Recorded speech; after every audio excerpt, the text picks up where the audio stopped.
दोस्तों जय भीम भाइयों बहनों, आप सभी का हमारे YouTube चैनल अम्बेडकरवादी एवं प्रकृति प्रेमी ऑफिशियल चैनल में हार्दिक स्वागत एवं अभिनंदन है। मैं हूं पंकज अम्बेडकर। दोस्तों जैसा कि आप सभी को पता है, हमारा उद्देश्य है कि बाबा साहब के मिशन को, ज्योतिबा फूले के मिशन को, पेरियार जी के मिशन को, ललई सिंह यादव जी के मिशन को, कर्पूरी ठाकुर जी के मिशन को डोर टू डोर पहुँचाना। दोस्तों हम आज आपके लिए लेकर आए हैं महात्मा ज्योतिबा फूले द्वारा लिखी हुई पुस्तक गुलामगिरी का पार्ट 3, जिसका टाइटल है कच्छ, भूदेव, भूपति, क्षत्रिय, द्विज और कश्यप राजा के संबंध में। दोस्तों इसमें धोनी राव और महात्मा फूले जी के साथ जो संवाद हुआ है उसको बताया गया है। आइए शुरुआत करते हैं। धोनी राव, मछली और कछुआ, इनमें सभी बातों की तुलना करने पर कुछ बातों में निश्चित रूप से फर्क दिखाई पड़ता है, लेकिन कुछ बातों में जैसे पानी में रहना,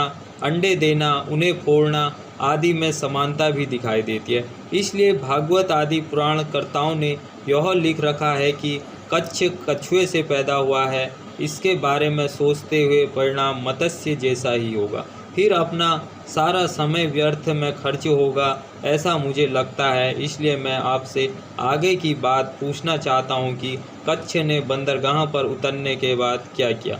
ज्योतिराव सबसे पहले उस बंदरगाह की जिस पहाड़ी पर मत्स्यों का कबीला मुसीबत में पड़ गया था, उस पहाड़ी के एक ओर वाले किनारे से वहां के मूल निवासियों को घेरने वाले लोगों के साथ सबको भगाकर बाद में उसने अपने लोगों को मुक्त किया। फिर वह स्वयं उस क्षेत्र का भूदेव यानी भूपति बन गया।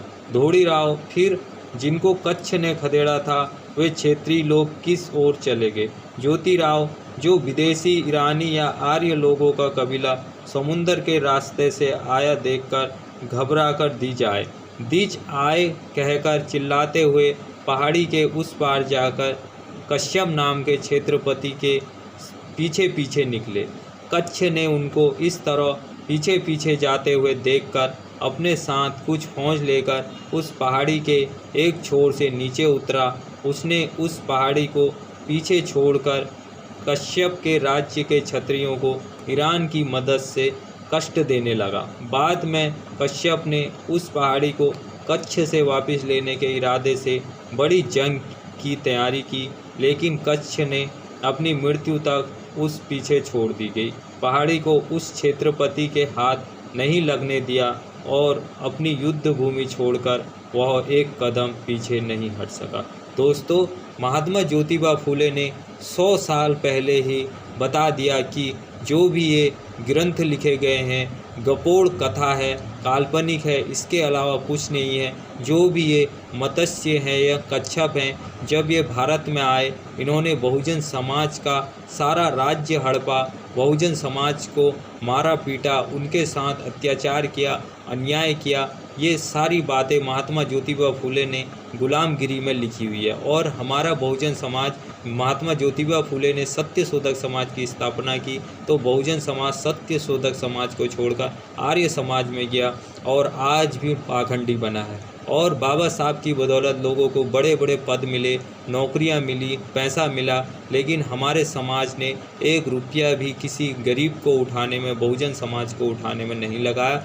और भी कांग्रेस बीजेपी से मिलकर, मनुवादियों से मिलकर हमारी जो बहुजन मिशन को चलाने वाली पार्टियां थी उनको भी ख़त्म करने में कोई कसर नहीं छोड़ी।